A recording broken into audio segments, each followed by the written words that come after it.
The original question is particularly interesting because it concerned girls. Was slippering across the hand more likely to be used when the pupil was female?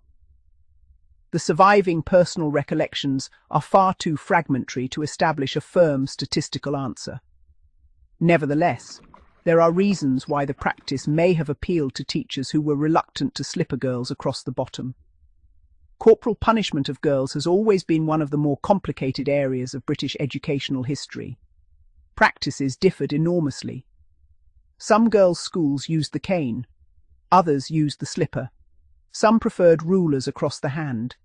Some restricted physical punishment to younger girls, while others continued using it with teenagers. In mixed schools, the situation could become even more complicated.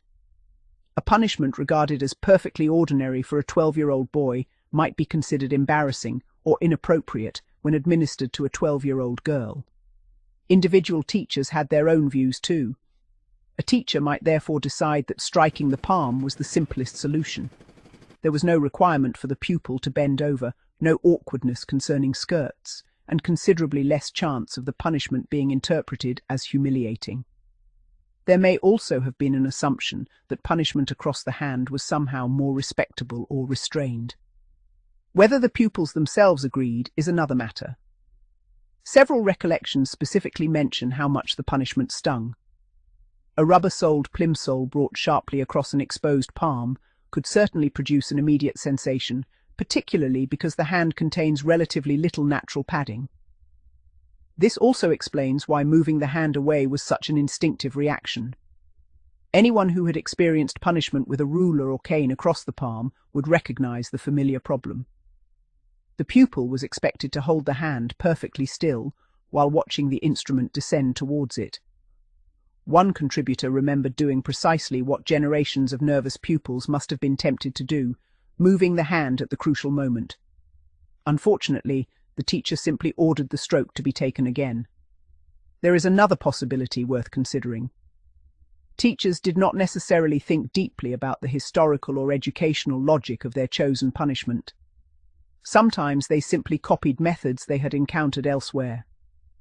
A young teacher entering a school might observe a senior colleague using a plimsoll across pupils' hands and adopt the same method. In this way, individual schools developed their own disciplinary customs. The practice might continue for decades without anybody stopping to ask why. This helps explain the peculiar geography of British school memories. Ask former pupils from one school about a particular punishment, and they may regard it as completely normal. Ask pupils from a school 5 miles away, and they may stare at you in disbelief. That appears to be precisely what happened with slippering across the hand.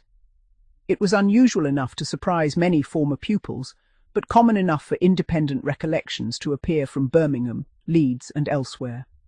The evidence therefore suggests something rather more interesting than simply common or rare. It was a recognized practice, but very far from a universal one.